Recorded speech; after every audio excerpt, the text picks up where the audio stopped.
Ya, selamat sore pemirsa. Bertemu lagi kita dalam Bincang 56. Bagaimana kabar Anda sore ini? Semoga dalam keadaan sehat selalu. Pemirsa, pada Hari Buku Nasional kali ini kita akan berbincang-bincang dengan dua tamu spesial kita, yaitu Ibu Yulin Marhaini selaku Kepala Perpustakaan Kalbar Kota. Selamat sore Ibu Yulin. Selamat sore Mbak Nurul. Baik. Ada juga Mas Fahrul Ar-Razi. Beliau adalah seorang penulis masih muda begini, bukunya sudah 17 yang ditulis. Luar biasa. Kita adalah buku dan literasi bangun karakter anak bangsa. Nah, memang kalau bicara soal buku ini, kadang-kadang apa yang kita baca membentuk kita. Betul nggak sih, Bu? Iya. Nanti kalau sering baca yang agak serem-serem gitu, hantu kah, cerita-cerita fiksi seperti itu, karakternya beda. Yang suka baca buku-buku motivasi, karakternya beda lagi. Bener nggak sih, Bu?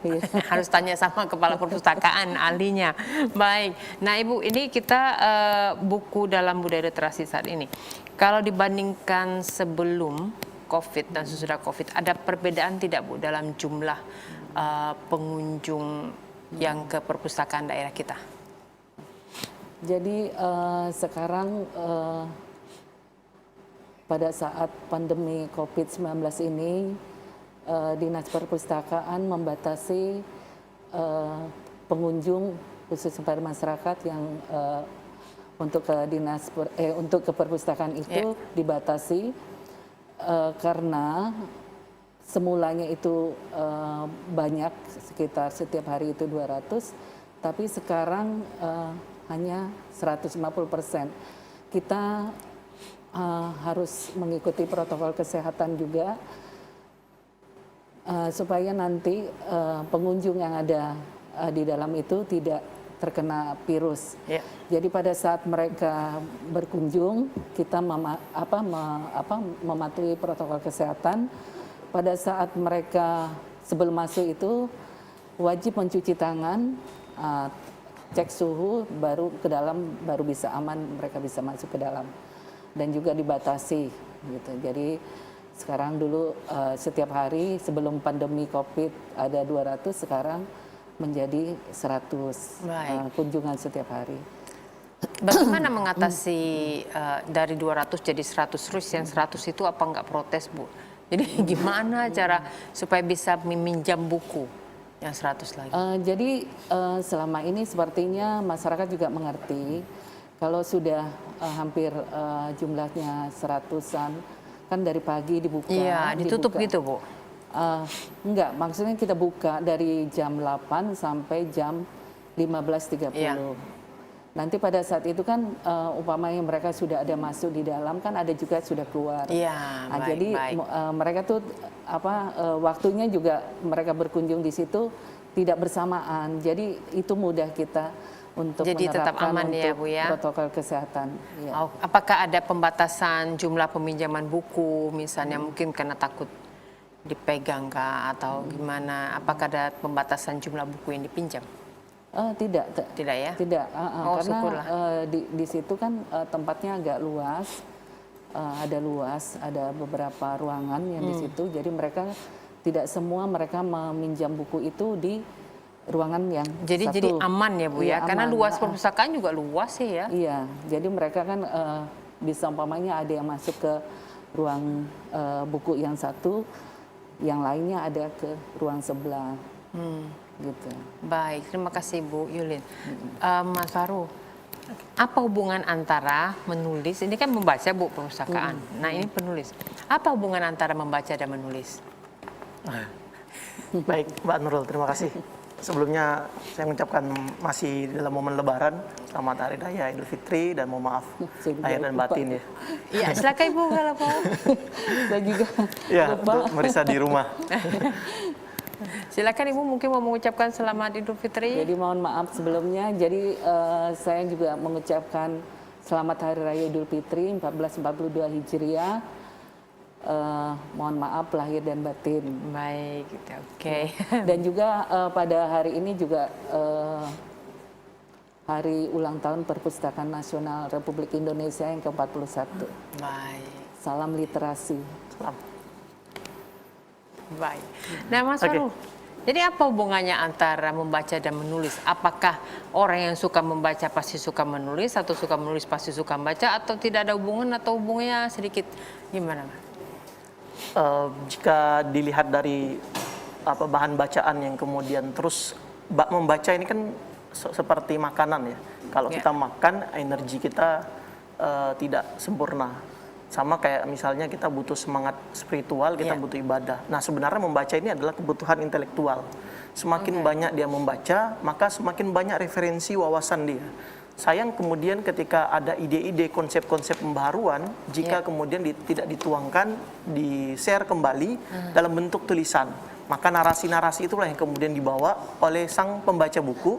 Apakah nanti pembaca buku ini bisa disebut dengan predator buku atau kutub buku misalnya. Maka sebenarnya ketika kemudian difokuskan, dimaksimalkan, sangat mungkin dia akan menjadi seorang penulis karena dia sudah mendapatkan banyak ide syarat di daripada kepala, ya. Syarat daripada menjadi seorang penulis adalah referensi bacaan yang banyak. Oke, jadi kalau mau menjadi seorang penulis itu harus banyak baca. Ya. Masuk akal nggak, Bu? Masuk akal ya. Masuk akal ya. Betul. Baiklah. Nah, Anda menulis fiksi, non-fiction, fiction? Saya non-fiksi. Non-fiksi.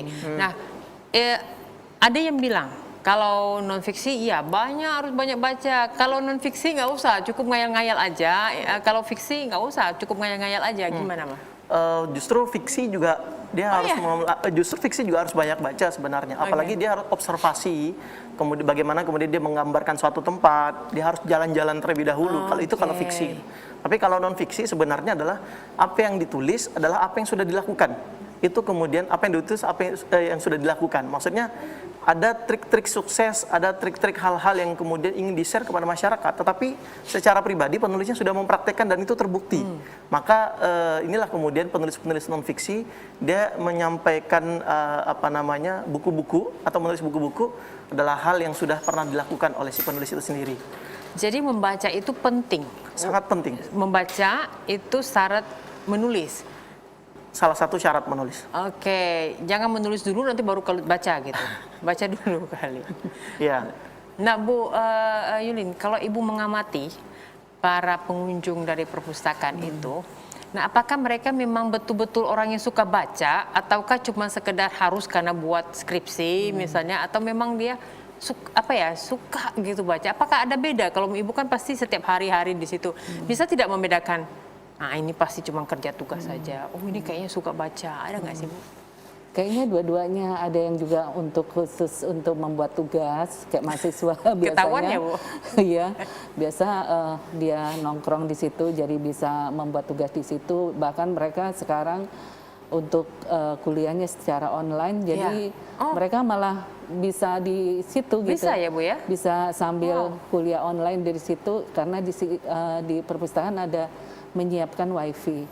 Jadi mereka malah aman di situ. Enak ya, Bu ya, ada AC lagi. Iya, ada AC-nya, ada wifi-nya juga ada di situ. Jadi terus buku referensinya tinggal ambil. Iya, tinggal ambil. Terus juga ada juga yang satu yang saya melihat dan saya perhatikan. Jadi setiap minggu itu ada orang tua yang tadi kebetulan juga saya ketemu gitu. Umurnya 70 tahun. Jadi dia satu minggu itu meminjam buku tuh ada tiga judul. Jadi saya tanya tadi, kebetulan saya ketemu, Pak, umur Bapak berapa? Saya bilang, oh 70 tahun. Terus saya bilang, apa yang dibaca, Pak? Ini buku-buku inilah, katanya buku umum, ada juga politik, ada segala macam, dia bilang gitu. Jadi 70 tahun ya? Iya, 70 tahun dia ke situ naik motor, hanya sendiri. Saya lihat tadi langsung ngobrol dengan beliau. Jadi saya ngantar buku, Bu, nanti saya mau minjem lagi, katanya gitu. Jadi yang saya lihat tadi 3 buah buku, tapi dalam 1 minggu katanya. Saya kembalikan, nanti saya pinjam lagi. Luar biasa. Baik, Mas Farul. Apakah ada hubungan antara kenyamanan suatu perpustakaan untuk meningkatkan minat baca? Kalau menurut Anda, kalau misalnya perpustakaannya nggak nyaman, jadi orang juga malas baca. Perpustakaannya nyaman, sampai orang 70 tahun pun datang gitu. Nah, apakah itu berarti perpustakaannya juga mengakomodasi? Betul. Apalagi hari ini kalau kita bicara tentang bagaimana anak-anak kita ini harus menyukseskan daripada kegemaran membaca, Ya. tentu semua bukan hanya dari dinas, tetapi jadi pemampu masyarakatnya, kepentingan-kepentingan dan seterusnya itu harus menghadirkan inovasi-inovasi. Salah satunya tadi menghadirkan perpustakaan yang nyaman, kemudian tenang gitu ya. Dan tentu adanya kegiatan-kegiatan dalam rangka pengembangan minat baca atau misalnya bazar buku. Nah, ada lomba-lomba juga. Pameran Nah, ini kan juga sering diadakan oleh Dinas Perpustakaan. Ini kemudian membawa ketertarikan masyarakat untuk datang ke perpus itu sendiri. Kalau udah datang mau nggak mau kan dia baca ya. Yes. Dan kelengkapan referensi salah satunya juga. Kelengkapan referensi. Kalau ada Betul. menilai perpustakaan daerah kita apakah sudah lumayan referensinya? Sejauh ini masyarakat, terutama mahasiswa, itu banyak berkunjung ke perpustakaan daerah, juga salah satunya mencari referensi yang kemudian tidak didapatkan di perpustakaan kampus mereka. Dan banyak sekali kalau saya melihat itu pulang pergi masuk keluar di perpustakaan daerah. Itu Pokoknya artinya bahan bacaannya asal ada banyak. laptop di meja, kerja tugas lah ya. Ya, akses internet salah satunya juga. Akses internet, iya. Nah, itu salah satu bentuk inovasi disediakan internet. Iya, wifi dan komputer sebagainya. juga ada. Komputer Iya, juga. disiapkan. Nah, Baik, luar biasa. kalau mereka tidak membawa laptop gitu bisa memakai komputer yang ada di situ. Baik, luar biasa fasilitasnya. Apalagi kalau masih nggak mau datang ke perpustakaan daerah ya Bu ya. Baik, kita tahu ada beberapa fungsi perpustakaan, diantaranya fungsi informasi, pendidikan, rekreasi, dan fungsi kultural. Nah, bagaimana perpustakaan daerah itu bisa menjembatani fungsi-fungsi ini? Jadi kita sudah tidak terbantahkan lagi bahwa kehadiran perpustakaan bagi masyarakat manfaatnya sangat besar sekali. Oh, ya, tujuannya untuk pencerdasan masyarakat baik yang tinggal di perkotaan, pedesaan dan juga di yang mengenal dan tidak mengenal status sosial di situ. Semua memerlukan perpustakaan. Upaya yang telah dilakukan Perpustakaan Provinsi Kalimantan Barat dalam memenuhi kebutuhan masyarakat seperti rekreasi, pendidikan, edukasi, dan penelitian, dan juga informasi. Yang diantaranya itu adalah yang pertama dengan melengkapi jumlah koleksi bahan pustaka sesuai dengan kebutuhan masyarakat itu sendiri. Yang kedua, penataan ruangan dirancang sedemikian rupa agar pengunjung merasa nyaman dan sesuai dengan suasana mendukung mereka untuk melakukan aktivitas di situ. Yang ketiga adalah pemanfaatan kemajuan teknologi informasi komunikasi. Saat ini penerapan dilakukan di perpustakaan disebut sistem otomasi. Perpustakaan yaitu memanfaatkan kemajuan teknologi informasi komunikasi ini yang diterapkan sejak dari pemustaka masuk dengan mengisi buku tamu sampai dengan menelusuri koleksi pustaka yang ingin dicari untuk diintegrasikan dalam suatu sistem. Jadi ada sistem itu Integrasi ya. operasi untuk melihat buku apa yang mereka mau pinjam di situ. Dan yang keempat juga kita bisa mengetahui juga bahwa sangat dibutuhkan oleh masyarakat pengunjung, khususnya para mahasiswa adalah berupa layanan WiFi gratis. Yang tadi saya sudah sampaikan juga layanan WiFi gratis, mereka bisa sekarang mengerjakan tugas di situ dan juga mereka kuliah online juga bisa dari situ. Jadi fasilitasnya memang banyak yang ada di perpustakaan. Dan seandainya mereka juga tidak membawa laptop, komputer juga ada di situ. Juga disiapkan. Ya. Dan mereka kita melihat happy-happy aja di situ. Dan kita juga merasa senang melihat mereka bisa mengerjakan sesuatu yang yang bisa dikerjakan, dan apalagi khusus mahasiswa sangat antusias. Mereka biasa dengan teman-temannya biasa mereka saling seperti Diskusi ya, Bu, diskusi ya. bersama gitu. Baik. Sangat luar biasa yang kami lihat sendiri di situ. Jadi kalau saya bisa simpulkan, ternyata perpustakaan itu bisa membentuk karakter para pengunjung. Iya. Dalam artian karakter mereka untuk bisa berdiskusi secara akademis ya, karena kita bicara soal buku. Apakah saya bisa bilang seperti itu, bahwa perpustakaan itu memang menciptakan karakter-karakter yang seperti itu, yang suka baca dan sebagainya? Iya, kita melihat sendiri bahwa mereka bisa membentuk karakter seperti itu karena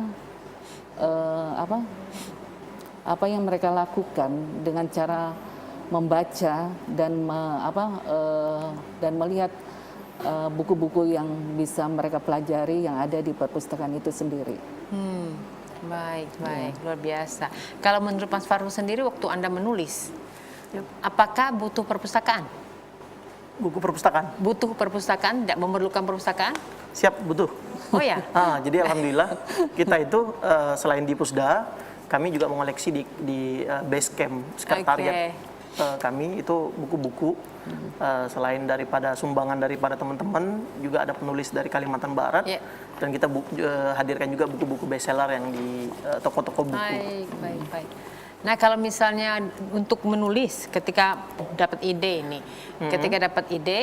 apakah dengan inovasi dan upaya-upaya dari perpustakaan daerah untuk misalnya wifi dan sebagainya, apakah dalam menulis Anda terbantukan dengan hal-hal seperti itu di perpustakaan?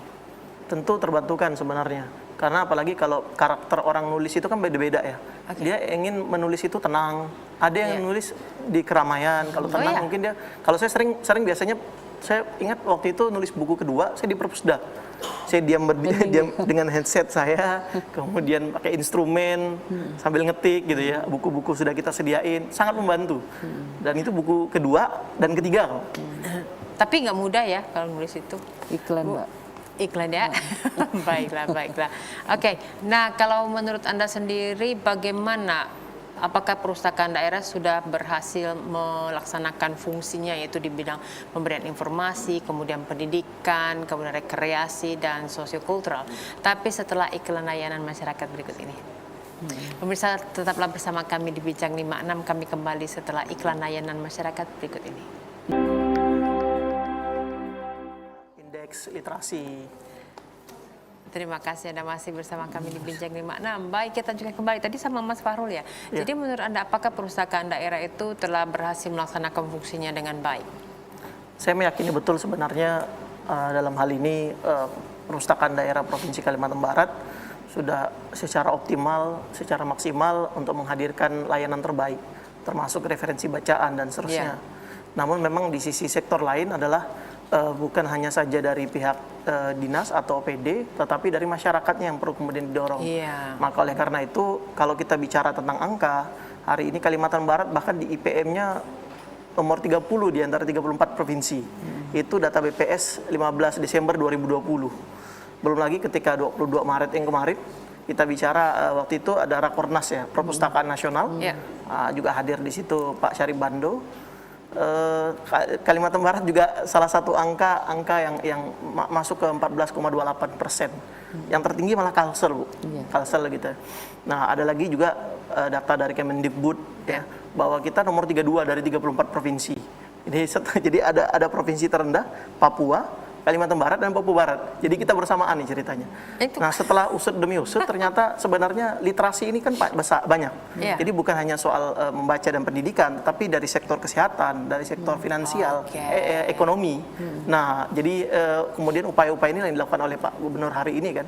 Dan tentu saja upaya ini bukan hanya dilakukan oleh dari pihak OPD atau teman-teman gitu. Justru kesadaran masyarakat, kesadaran orang tua yang kemudian hari ini apalagi hadirnya banyak digital, teknologi, anak-anak sudah fokus ke handphone dunianya sendiri gitu.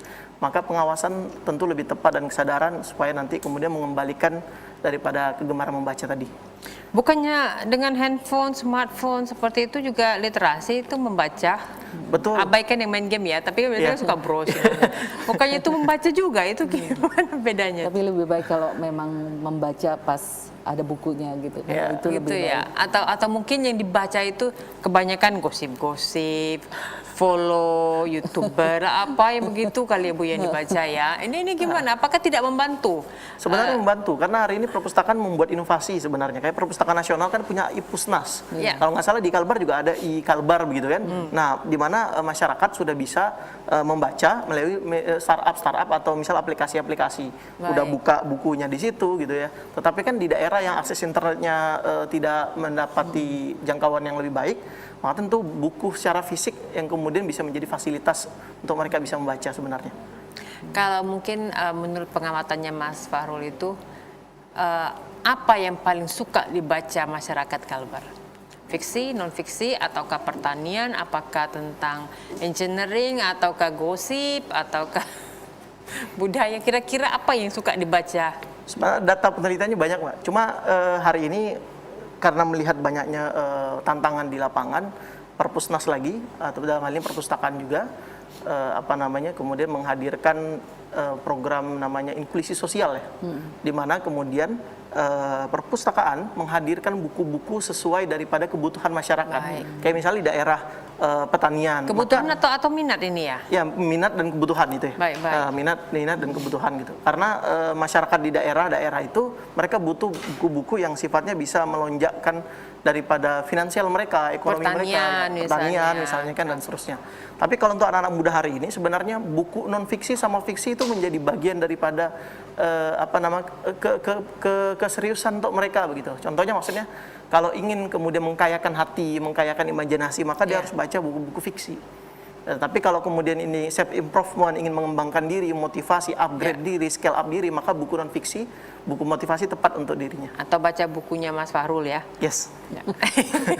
Silakan cari di perpustakaan, ada banyak.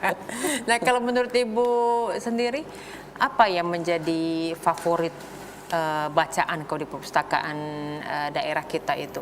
Apa sih, apakah fiksi, non fiksi, pertanian, atau mungkin merata karena mungkin mahasiswanya dari berbagai jurusan? Sepertinya merata ya. Merata ya? Iya, karena mahasiswa itu kan jurusannya beda-beda ya, yang pada saat mereka kuliah.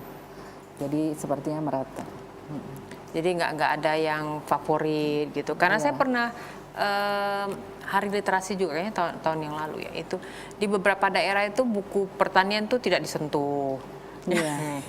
Ada juga di beberapa taman rumah baca ya namanya, Iya, itu rumah rumah baca, baca, itu yang pertanian nggak sentuh. Nah, soalnya pengunjungnya anak-anak Bu, kadang-kadang Ya. tidak tepat sasarannya itu ya biasanya gitu. Nah, apakah dalam mempersiapkan referensi itu perpustakaan daerah juga punya strategi, misalnya memilih buku, oh kayaknya ini kita perlu ini kalau yang ini karena banyak mahasiswa teknik yang datang gitu. Biasanya ada tidak Ibu yang seperti itu? Jadi perpustakaan kalau untuk pengadaan buku, jadi kita memilih yang bestseller. Bestseller. Dan juga nanti mengikuti umpamanya dari perguruan tinggi apa sih yang Ya. dibutuhkan seperti itu kan. Iya, iya. Jadi mengikuti Jadi juga harus mengikuti. Jadi tidak iya menginginkan kehendak kita. Jadi kita melihat juga keinginan Kebutuhan dari ya, Bu, ya? kebutuhan masyarakat itu sendiri. Jadi biar buku itu bisa terbaca gitu. Kalau mengikuti keinginan sendiri itu kan tidak mungkin. Jadi Iya. kita menyesuaikan dengan keadaan yang ada gitu. baik. Bagaimana dengan peran perpustakaan?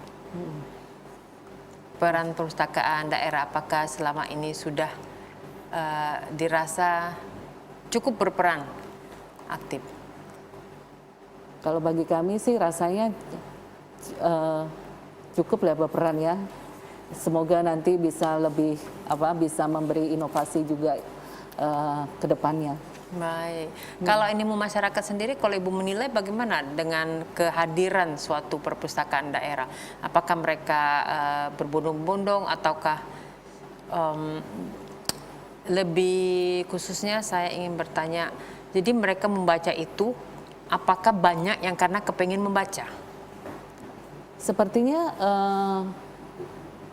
kebanyakan ya mereka kepengen membaca gitu. Kepengen membaca ya? Karena di tempat di perpustakaan itu juga kita ada untuk perpustakaan anak-anak juga ada. Jadi untuk anak-anak juga tersendiri ruangannya. Jadi biasa orang tua yang mengantar mereka juga ada buku tersendiri untuk anak-anak. Jadi antara ruangan untuk buku anak-anak sama yang umum itu beda. Jadi kalau anak-anak tersendiri. Baik, bagaimana Ibu sendiri memandang antara ketika sekarang ini kan zaman teknologi ya Bu ya, udah nggak bisa dihindari ya, membaca lewat laptop ataupun smartphone dengan membaca hard copy buku di tangan itu beda rasanya, rasanya apa?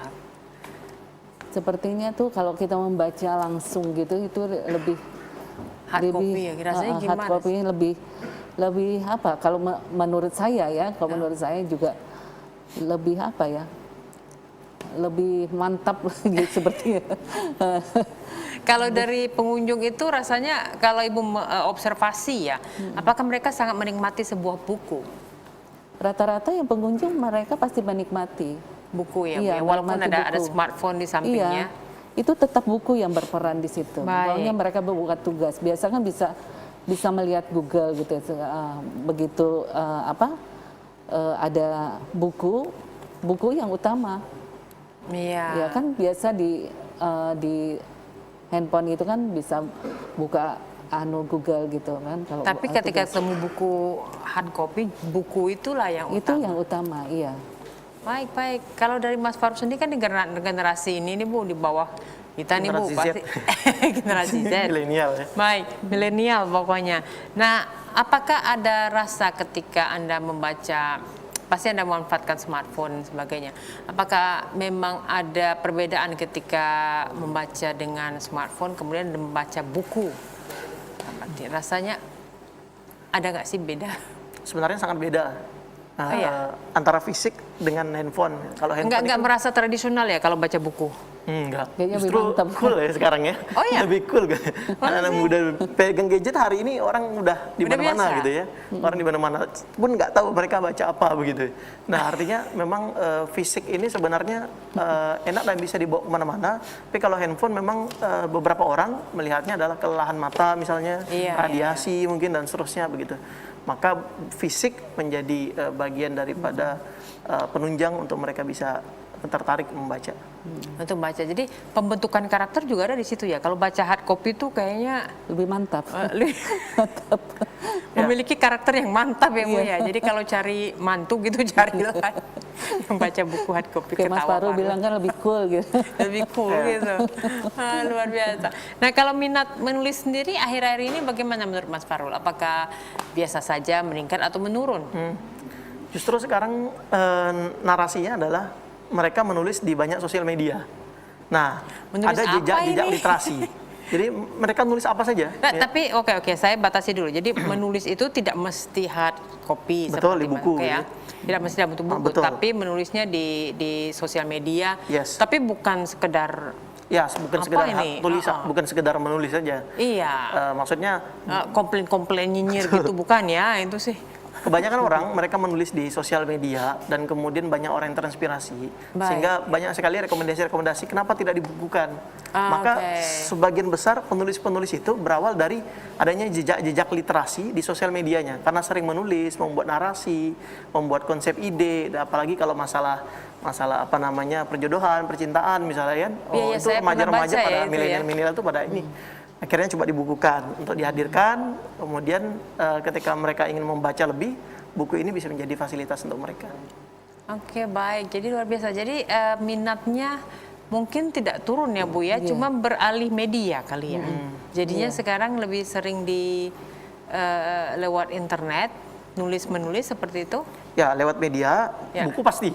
Buku Oke, ya juga. Buku itu Kadang-kadang udah hasil akhir kali ya. betul. Tapi kadang-kadang tipikal anak-anak muda hari ini itu sebenarnya selain sosial media, kan tipikal untuk orang yang mereka mau menulis itu kan ada yang suka menyendiri, tadi tenang, Oke, gitu, ada yang suka baik. keramaian. Nah, mereka sebenarnya dalam ngetik di Word itu di laptop mereka gitu. Akhirnya menjadi sebuah buku. Apakah pandemi mempengaruhi minat dalam artian karena terjebak di rumah daripada nggak ada kerjaan terus nulis gitu? Gimana ada nggak sih? Justru sekarang gara-gara pandemi ini banyak sekali tulisan-tulisan yang bertebaran dan bahkan dibukukan. Nah, Oke. contoh Ini, saja ini kemarin, karena terjebak di rumah gitu ya. betul. Jadi kira-kira. Contoh saja misalnya kami kan punya beberapa program itu, salah satunya program Memoir Inspiratif Guru. Jadi guru-guru itu ya biasanya di rumah mereka punya pengalaman mengajar daring, mengajar Iya. dari rumah, kemudian inspiratif guru ketika masa pandemi ini bagaimana. Jadi lika-liku tantangan-tantangan itu mereka bukukan. Oh ini anak-anak saya di daerah itu nggak bisa gadget, nggak bisa WhatsAppan, nggak bisa Zooman dan seterusnya gitu. Dan akhirnya mereka ceritakan dan berikut juga diberikan solusi. Maka disitulah kemudian buku Memoir Inspiratif Guru. Nah kita buat program itu dan diikuti kemarin itu sudah 5 angkatan Wow. dan oleh guru se-Indonesia. Luar biasa. Tinggal ditunggu bukunya sama Bu Yulin di perpustakaan ya, Bu. Siap. Baik, kita lanjutkan kembali setelah iklan layanan. Pemirsa, tetaplah bersama kami di Bincang 56. Kami kembali setelah iklan layanan masyarakat berikut ini.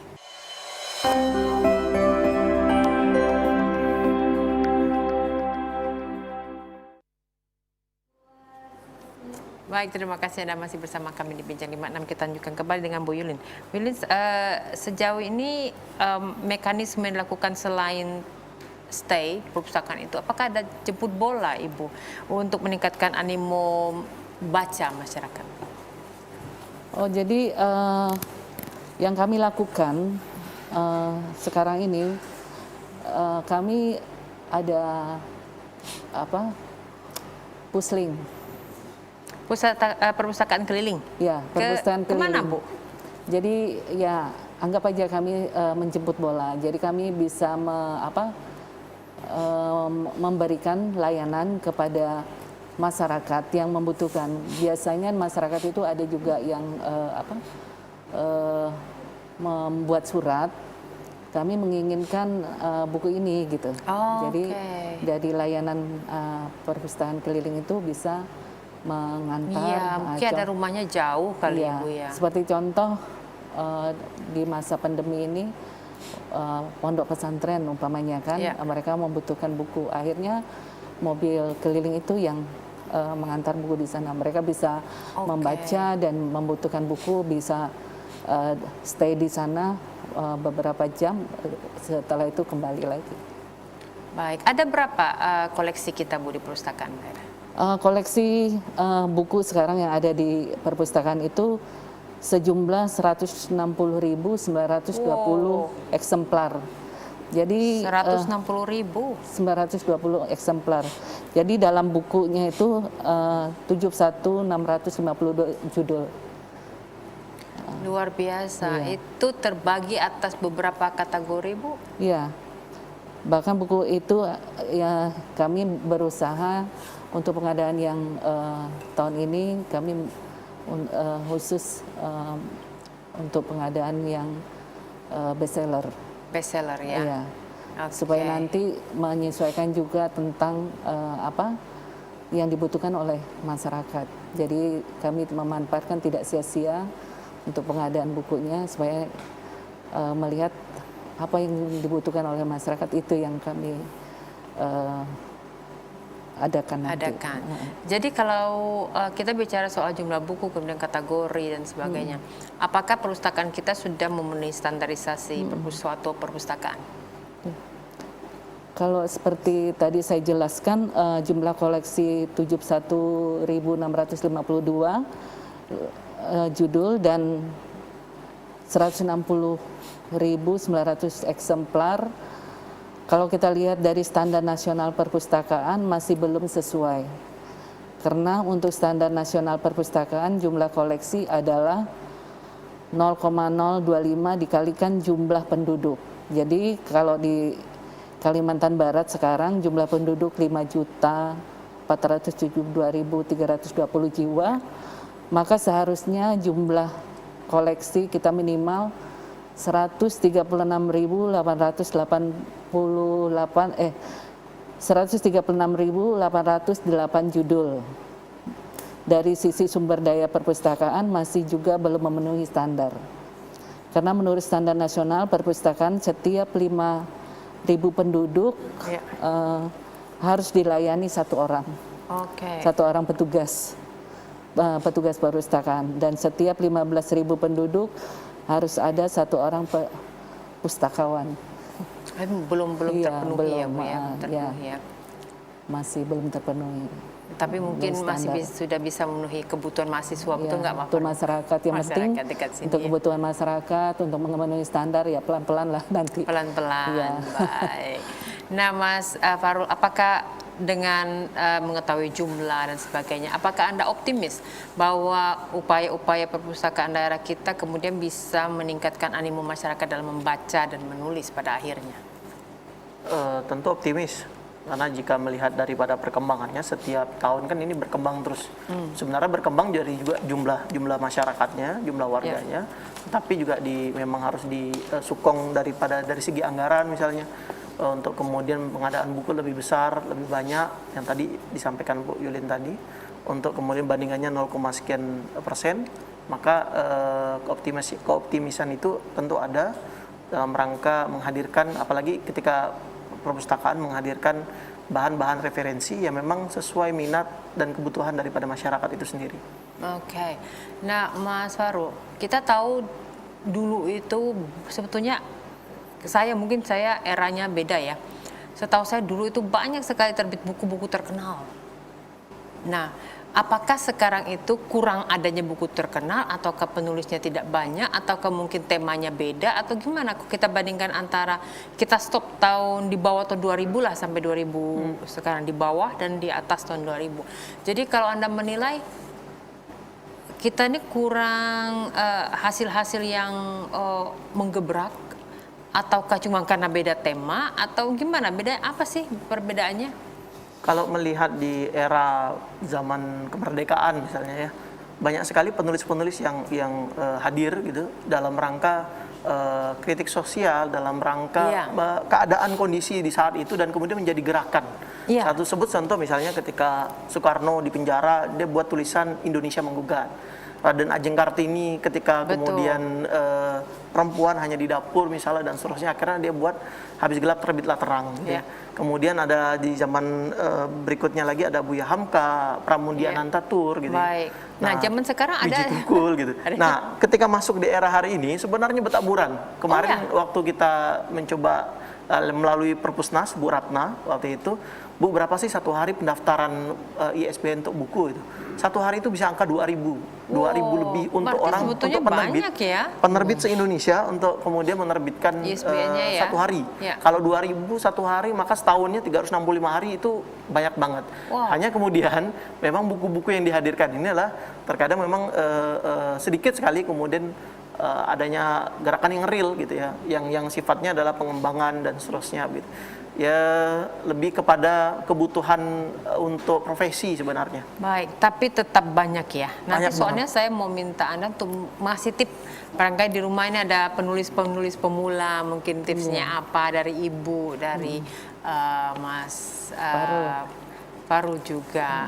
Nah, baiklah, ini kita stop sebentar, untuk sebentar lagi kita mau azan maghrib. Baik, pemirsa tetaplah bersama kami setelah azan maghrib, kami akan kembali lagi di Bincang 56.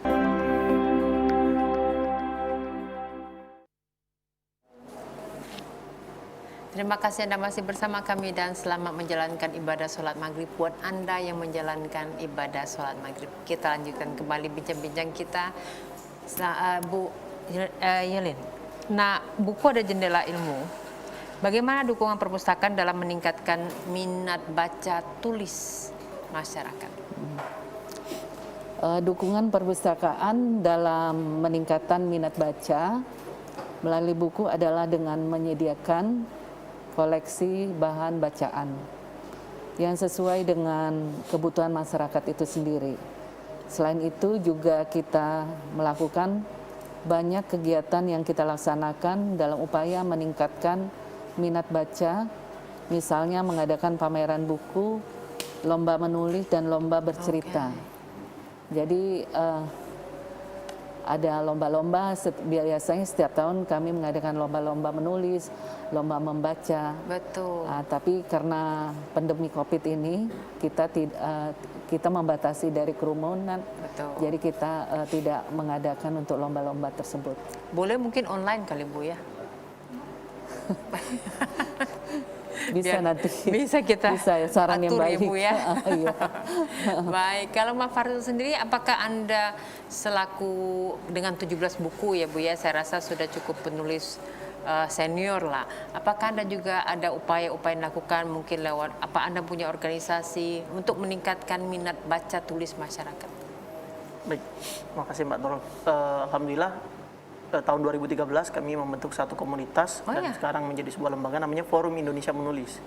Dan forum ini adalah kemudian forum anak-anak muda yang kemudian terus berkembang dan menjadi forumnya guru-guru untuk menulis, kemudian meningkatkan minat baca. Dari situlah kemudian kita buat pelatihan-pelatihan terkait dengan bagaimana menulis yang baik dan benar gitu.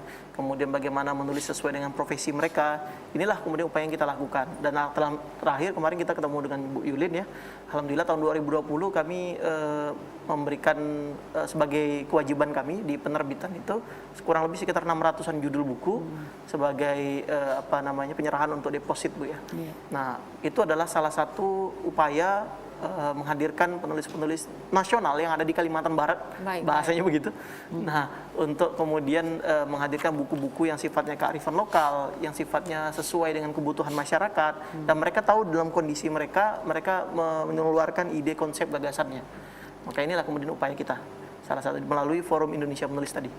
Jadi Anda juga terlibat langsung di situ dalam memberikan pelatihan dan sebagainya.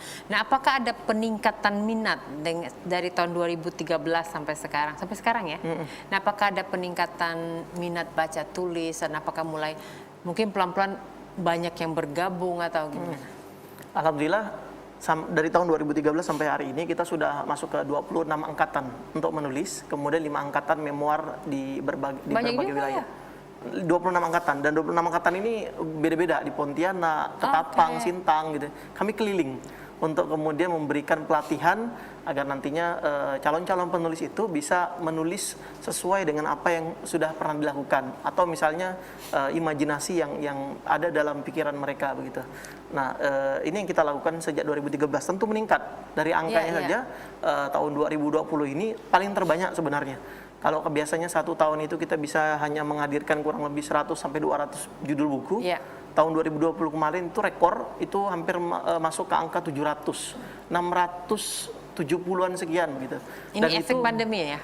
Di masa pandemi 2020, pas pada saat itu Maret ya. Efek Maret nih, kan, pasti efek ini. Jadi sebenarnya pandemi ini juga bukan menjadi sebuah batasan ya untuk kita ya.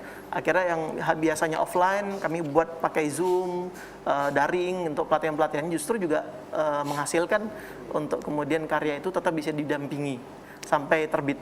Kira-kira baik, luar biasa. Ternyata pandemi tidak justru bikin tambah semangat menulis ya. Makin banyak penulis ya. Makin banyak penulis, makin banyak. Berarti saya bisa simpulkan banyak membaca juga. Karena untuk menulis berarti minat baca pada saat pandemi meningkat ya Bu? Benar, membentuk karakter ujung-ujungnya baik, karakter membaca. Ibu, apakah ada kolaborasi dengan dunia pendidikan untuk mengembangkan perpustakaan daerah Ibu? Perpustakaan juga berkolaborasi dengan dengan dunia pendidikan. Dalam pengembangan koleksi kita juga tetap mengikuti perkembangan kurikulum sekolah, mengikuti perkembangan jurusan dan setiap perguruan tinggi juga. Sehingga pada saat pengadaan buku kita sesuaikan dengan kebutuhan masyarakat nanti. Jadi kita berkolaborasi dengan di bidang pendidikan juga. Jadi Ibu selalu update dengan kurikulum-kurikulum ya, dan kurikulum yang terbaru. Iya, baik. Jadi buku-buku itu juga disediakan berdasarkan kurikulum itu. Jadi bukunya nggak sia-sia. Iya, jadi biar bisa dipakai gitu. Baik, luar biasa. Nah, Mas Faro, saya yakin ini di rumah banyak sekali pemirsa yang merupakan penulis muda atau baru berencana mau nulis atau yang sudah berencana 10 tahun yang lalu tapi tidak bisa nulis sampai sekarang gitu. Kira-kira apa sih tips untuk menulis sehingga menghasilkan satu buku gitu seperti Anda? Oke.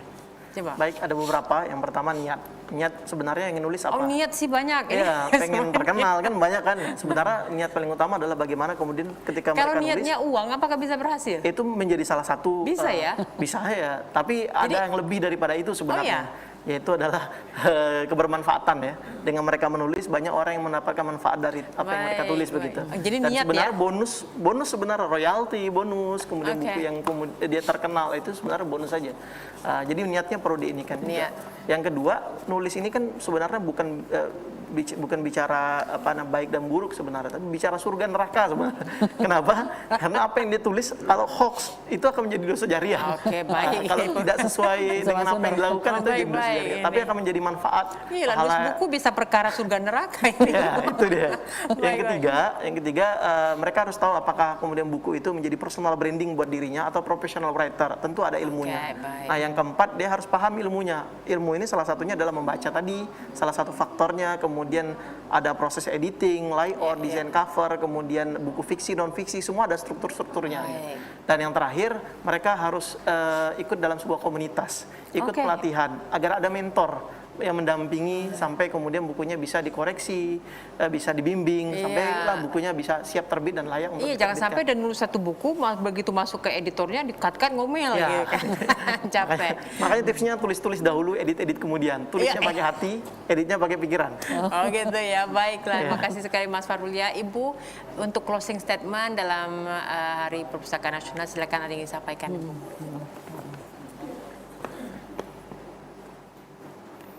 Keberadaan perpustakaan sangat penting untuk kemajuan generasi bangsa. Perpustakaan ada sebagai pusat budaya bangsa. Terima kasih sudah hadir sebagai jendela dunia. Dirgahayu Perpustakaan Nasional Republik Indonesia. Mari membaca, salam literasi. Baik, pemirsa, demikianlah bincang-bincang kita dengan Ibu Yulin dari Perpustakaan Daerah kita dan juga Mas Farul, seorang penulis yang saya bilang senior dengan 17 karyanya. Semoga informasi tadi membawa manfaat bagi kita semua dan saya juga mengucapkan salam literasi. Salam literasi.